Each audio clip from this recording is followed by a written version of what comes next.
Hi guys, it's Dr. Taffy Hawkins here, your mental performance coach from DaringPerformance.com. And I just wanted to take a few minutes right here at the very end of the year to kind of give you a little bit of a process to go through for reflection before you start with your new goals, because we can get a little bogged down in trying to figure out all those things when we haven't properly reflected on the year. So that's the first thing I'm going to do.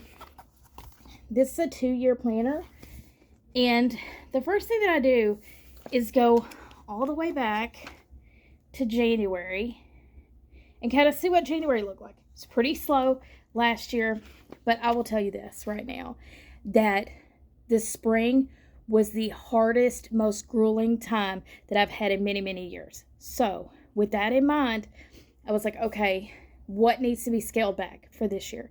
Because a lot of things are going to be the same. And one of the hard decisions that I made was that I coached volleyball and a league volleyball for 3 years. And I'm like, that just can't be my thing in 2025. I don't have the mental bandwidth or the time to do it properly. And you owe it to these kids to like bring your best. And I just can't do that this year. So that was one of the hard things that had to go. So when I'm asking myself what's working and what needs work, I have to go back. I have to have it written down and see like what it was. What was so hard? Which, by the way, look at March. Oh my God, look at March. It's insane. I was teaching 4 classes for 2 colleges and coaching and Bible studies and still volunteering with the church and doing all the things. And we had birthdays and it was just so much. And I volunteered at the Charleston Open again for the 2nd year. So when you have all these things that are super important to you, you're like, okay, where are my priorities? You know, like my dad visited, he was down in Savannah. So I made a couple quick trips to Savannah. Just, you know, we had important stuff, things that really meant a lot to me. But now I have to only have the most important things when I know that spring is going to be so crazy.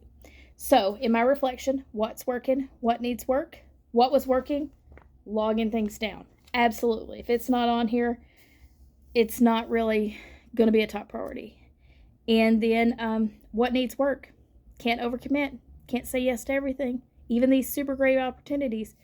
You sometimes have to let go of good things in order to have room in your life for the great things. So when I'm moving into my planning, that's what I think about. It's like, if I had to prioritize these good things, what's going to move to the top? And then build in that in my calendar before we go any further and say, okay, this is what we're going to do. And I'll show you the process on that later. But that's kind of where I start with that. So I'm going to flip to January of this coming year because I still had a lot of stuff. And it was mostly fun stuff. You see, I tend to put yellow blocks around really fun things because that's the good stuff and that's the important things. And when I'm building out my year in advance, I want to prioritize yellow blocks. Okay, these are fun. Pink blocks, things, you know, girls' trips and stuff like that. That is fun stuff that is very important to me and that I want to have time for. And so I started this process like back in October, November, you know, when I would see events come up like Facebook. Events are really great because it shows you way in advance. I'm like, okay, I want to go to this conference. I want to attend this event. Oh, that concert sounds fun. And I put it all down here because then when I'm looking, are you free on January 25th? No, I'm not, because I have something planned. But sometimes our best laid plans get off track. So back in November, like November 2nd, I had injured my knee. I thought it was no big deal. I was treating it like a sprained knee. So, you know, the RICE method, rest, ice, compression, elevation. Like that's kind of the way that I did it. I was doing really well with it. My husband was out of town still. He was working in California. So I knew I still had to do all the things. Like it didn't get less busy in November just because I was injured. I mean, we had a ton of work events. I was still teaching. He was out of town, so I was doing all the running around. And it was just a lot. And I thought, okay, well, this is going to be fun. It's fine. Just power through, you know, as we do sometimes. And then I worked an event at the park. I worked special events like weddings and things like that at the park, and I love it. But we were locking the gate at the end of the night, and I almost could not get out of my truck. And I'm like, wow, this could be dangerous. So by the time I made it home, I I basically fell onto my son's truck and just kind of limped my way into the house. And the next morning we went to urgent care. So I got sent to an ortho who decided that it was probably a meniscus tear. And I had an MRI right before Christmas and then determined that it's a pretty severe tear. So we need surgery as soon as possible. And they booked me for January the 2nd, which, if you saw the leadership conference chaperoning my daughter's field trip out of town, concerts and things like that were on this list, it's kind of heartbreaking. I'm going to be on crutches for probably 6 to 8 weeks.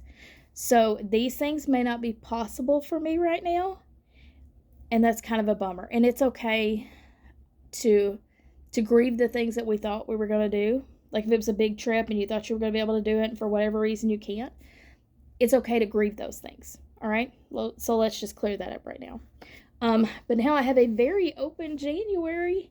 And so what I've decided, instead of being bummed, is I'm going to commit the same effort that I do to my business, I've always done to school and work, things like that, to my own rehab. So when I'm better, I can do the fun things, okay? And it's been extremely painful. So to be able to do those things and minimize the pain will be excellent. We love to hike, and hopefully I'll be able to do a trip like that, toward like August, September. So that's what I'm shooting for. Sometimes you have to change it just a little bit. The goal may change just a little bit based on the conditions right now that we can't really help. So that was our best laid plans. So when I write down my goals, actually, I got something super cool I want to show it to you. But before we get to goals, the reflection part is really fun. So I have found a lot of references and different resources on Pinterest. This is one. Just says, who is she? So when we start deciding what our year is going to look like, maybe we decide who we're going to be in this year.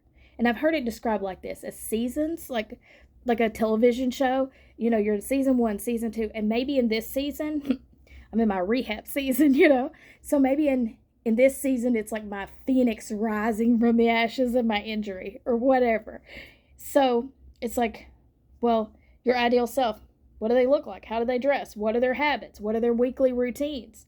What boundaries do they have in place? Where do they live? Where do they work? Things like that. Really kind of easy questions, but it's important to reflect before you start your goal setting. So I'm just going to tease goal setting for today, because when we get into the new year, I'm going to show you it all laid out, okay? But I also think it's really important to go through your highlights. So scroll through your phone and jot down, because we take pictures of everything, let's just be honest, the cool things that happened in January, February, March, and kind of relive that a little bit, that highlight reel of our life, because that reflection is going to be important. And sometimes it's pointing out the not so great things, okay?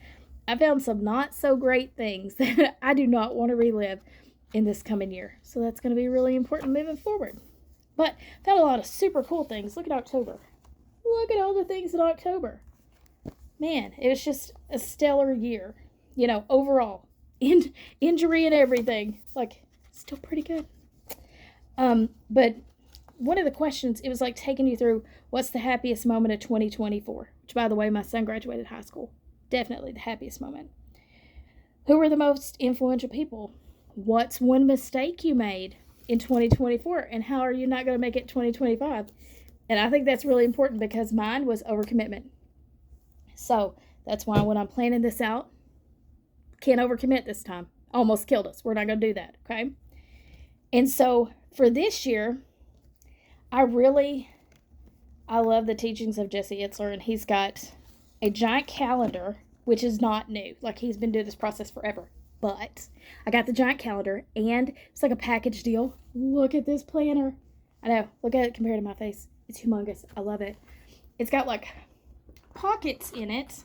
If you need to put important things, it's got like a pocket in there, like a folder.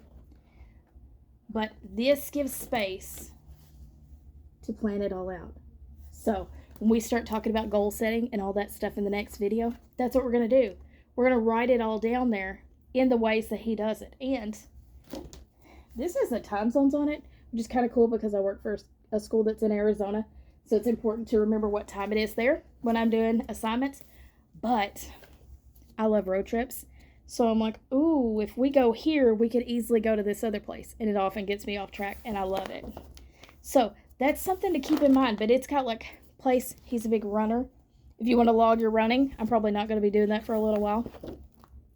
But that's another thing. What can I do? We focus so much on what we can't do that we don't think about what we can. So I'm going to be injured. Okay, what are we thinking? Crutches, 6 to 8 weeks. But what about my upper body? I could do that work. I've got gym equipment in my garage. I've also got weights I keep in my bedroom. But you can't see it right now. I had a huge 4-poster bed. We've had to take the whole bed down because it's too big for me to get up on, when I can't put any weight on that leg. And it's a lot of change, but change isn't always bad. So think about that when you're moving forward. So before our next video, reflect on your year. What was the good stuff? What's working? What needs work? Go through your phone, through your planner, say, hey, these are the highlights of every month, because I know you've got some wins in there and we really need to celebrate those today. And then it's like, imagine what might be cool.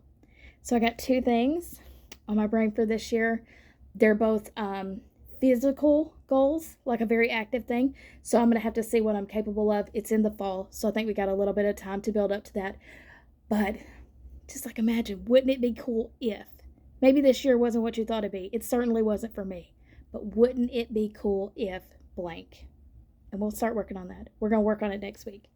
But grab you a planner, any kind of planner. It doesn't have to be bigger than your face.